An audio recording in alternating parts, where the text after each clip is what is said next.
This video is dedicated to Deja Shade. Sythis the Harvest's Hand versus Neheb Dreadhorde Champion, Sefris of the Hidden Ways, and Morophon the Boundless. Yeah, nice low curve with lands, we'll certainly keep that one. And we are starting the game off, we get into Karametra. I would like to... yeah, I think we get the tap land out of the way. I'd like to hold on to the shuffle effects for after Miri's Guile has come down, but we might have to just go for one of those next turn, get down our commander, and then we can cast these enchantments into her. Looks like we've got ourselves a Sliver deck, a turn 1 Metallic Mimic from a Mana Crypt, and they have named Sliver with that Metallic Mimic. Hopefully they actually have a land to make, and they do. A Tricycle land in Sultai. A tap land from Sefris, and then from the Neheb player, a Shadow Spear.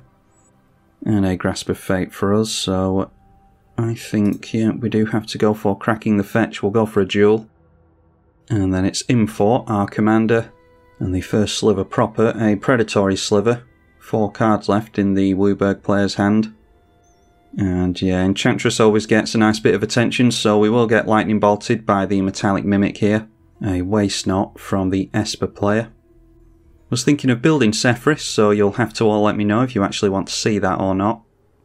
And then the Neheb player just drops a land and passes over, so we are gonna try and get some enchantments on the go here.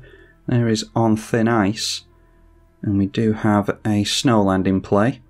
Maybe play that this turn. We'll go for Miri's Guile first of all. That will gain us a life and draw us a card. Okay, getting to Sterling Grove. We've already got Greater Auramancy to protect our enchantments. I'll give them one more go around with these slivers, I think, and if they keep swinging in at us, we'll just have to point a lot of removal at them. So I'll go for the Strip Mine here. And we can go for Greater Auramancy. We've already gained back 2 of the 3 life that we took to the Metallic Mimic. Draw into Approach of the Second Sun, which we shouldn't have any trouble drawing into for a second time during the late game, which is of course why it's in here. And of course another Sliver, another mono green one. All slivers have, whenever this is dealt damage, put a plus counter on it. And alright, spreading the damage around, so I'm glad that we held on to the On Thin Ice. I dare say we'll see board wipes from the Esper and mono red player.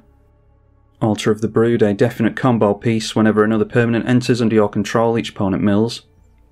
So playing things in and out of the bin over and over again. The most obvious version of this would be in this deck. I would think it would be Gravecrawler and Phyrexian Altar. Another combo piece in Mind Crank. And then it is a Thrill of Possibility at the end of the Esper player's turn. And they discarded another land, so they'll draw 2 from that. And there is the board wipe, that's a Slag Storm. So our commander can go back into the bin.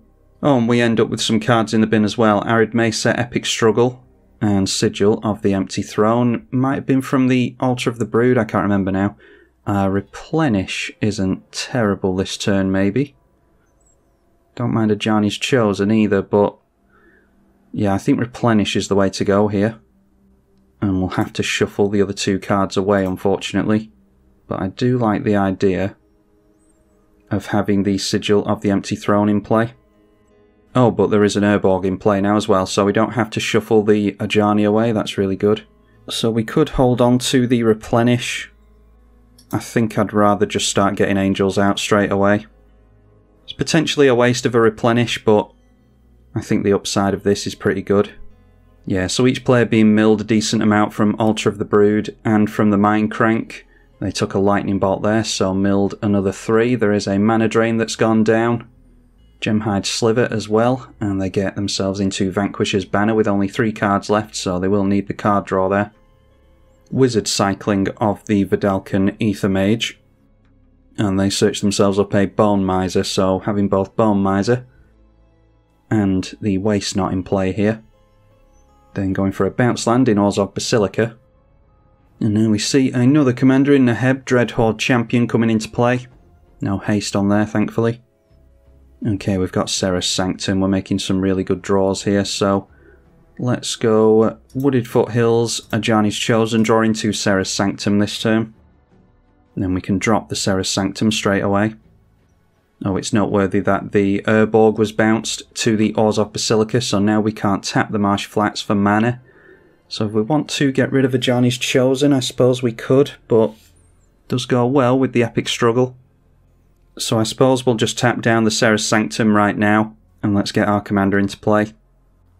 Triggering the Sigil of the Empty Throne.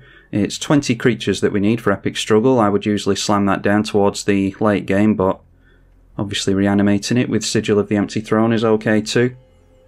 And then I suppose we could go for a Grasp of Fate now, because I don't mind particularly getting rid of Mind Crank and the Vanquisher's Banner as well as our opponent's commander. So let's make an Angel, gain a life and draw a card. And there we have the Ajani's Chosen now, so we can crack the Marsh Flats if we want to. I might do that to get a tap land into play. Maybe go for... maybe go after the Shadow Spear instead. Either way, we're going Vanquisher's Banner, Mind Crank. Yeah, and we'll just get down land tax this turn, I think, so let's go after the Naheb. Then I think we can shock down another green source, and that way we'll be able to play land tax this turn. And that obviously draws us a card and makes another Angel for us, so land tax effectively cantripping, get into another Enchantress. Bloom Tender from the Sliver player. And a Wheel of Fortune. And that's too bad. I was actually looking at going for Approach of the Second Sun next turn. But if we'd held on to the Replenish, I would have felt even worse, so... yeah, I'm glad that we got out Sigil of the Empty Throne while we had the chance, completely playing into our opponent's Waste Not. Going to give them a bunch of zombies and mana, and I think you draw cards with this. Yeah, either get a zombie, a couple of black mana, or draw a card, depending on what you discard. And we are still milling over here, thanks to the Altar of the Brood still being in play. Thankfully we got Sun Titan and Finale of Devastation, so we could grab some stuff out of here if we wanted to. Now a Gale Rider Sliver for the Sliver player as well, and I dare say that will be the end of their turn. Vamp Tutor during the upkeep of the Esper player. And another wheel, excellent. So Dark Deal is going to have us draw 7-1 in this case for most of us. Triggering the Waste Not the whole time though. Yeah, and that's a way worse hand. I didn't actually mind what we wheeled into, but that's not the best one for us. Sylvan Library's good at least. And we've got a shuffle effect for the Miri's Guile as well, although I'm not entirely sure it's going to matter if we keep getting wheeled like this. So 5 zombies were made previously with the Wheel of Fortune. And drawing a bunch of cards with the Waste Not, going north of 20 cards in hand. And then it's 4 more zombies as well, which each trigger Altar of the Brood. We mill a couple of lands thankfully, but there's another Enchantress. Losing quite a few of those, Primeval Bounty gone as well. Wouldn't have minded that with Epic Struggle in play. Now Sir Conrad the Grim, excellent. Well, at least we saw 2 wheels before Sir Conrad the Grim hit play. They might have another means of having us discard though, going for Mox Amber. There is that one that makes a bunch of zombies and has everyone discard their hands. And with every permanent that enters, some more fast mana, every permanent that enters triggers the Brood of course, which then will maybe trigger the Sir Conrad. There goes one chance of us getting all our stuff back into our libraries. Time Twister being milled by the Sliver player. So the Sliver player seems fairly reliant on wheels, unfortunately. Pretty bad matchup for us with wheels. And it's likely that they'll keep milling creatures as well, because they are a creature tribal list of course. Pitiless Plunderer, the Esper player, looking pretty good here. And a Liliana Dreadhorde General, so maybe that will mine us down and try to deal with some angels. If it does, we can swing into the Liliana still at least. But yeah, sacrificing 2 creatures. So that continues to trigger Sir Conrad and the Pitiless Plunderer. They'll draw 2 cards from the Liliana as well. So yeah, the Waste Not doing a lot of work for them here. And of course the Pitiless Plunderer, making treasures, does count as permanent, so that continues to trigger all the other stuff. Finally seeing Sefris of the Hidden Ways from our opponent. And yeah, 15 here. And Mono Red player and myself down to 20. We do have a little bit of life gain at least. And then it's a bunch of zombies coming in towards us, so they fear us more than anyone else, clearly. So we'll probably have to just take 8 here. We do have Vigilance on here, I think. We do not have Vigilance on these angels, alright. Because I was thinking we'll have to go in at Liliana. So a zombie dies, triggers the Liliana, and the Plunderer, and the Sir Comrade. And therefore Altar of the Brood triggered again, thanks to making a treasure token over there. And they're still not done. Oh, an Academy Manufactor. Yeah, I've wanted to play with that card ever since it was printed. I've put it in a few decks, but never drawn into it, unfortunately. So now whenever a creature dies, they'll make a treasure token, and that will be brought into play with a clue and a food token as well, which just triggers the Brood even more. Less than half the cards left in our library now. And then they are discarding to hand size a Kozilek, Butcher of Truth. Sir Comrade will trigger a couple of times because they've discarded a couple of creatures apparently. And then all the creatures leave. So they're triggering Sir Comrade even more. So that knocks us down to 1, I think. Also got Sefris on the stack. Whenever 1 or more creatures are put into the graveyard from anywhere, venture into a dungeon. There might be a dungeon. I'm not familiar with dungeons yet. There might be one where they can drain us on the first room. Yeah, each player loses 1 life in Tomb of Annihilation, so that's us done. We've got the Sliver player down at 3 and the Naheb player down at 8. They do get the Vanquisher's banner back when we go.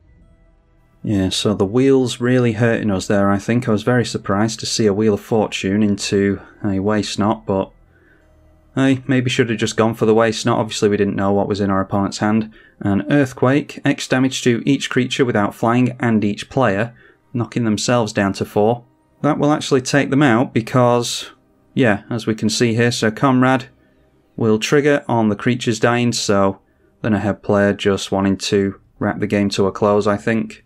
So there we go, that's the end of that. Whenever the Sir Comrade was triggering there, they were dealt 1 damage, and then that would trigger the Mind Crank as well, so they'd mill more. If they milled a creature, they'd get dealt damage by Sir Comrade again, so you could get an extra lot of damage through with the Mind Crank.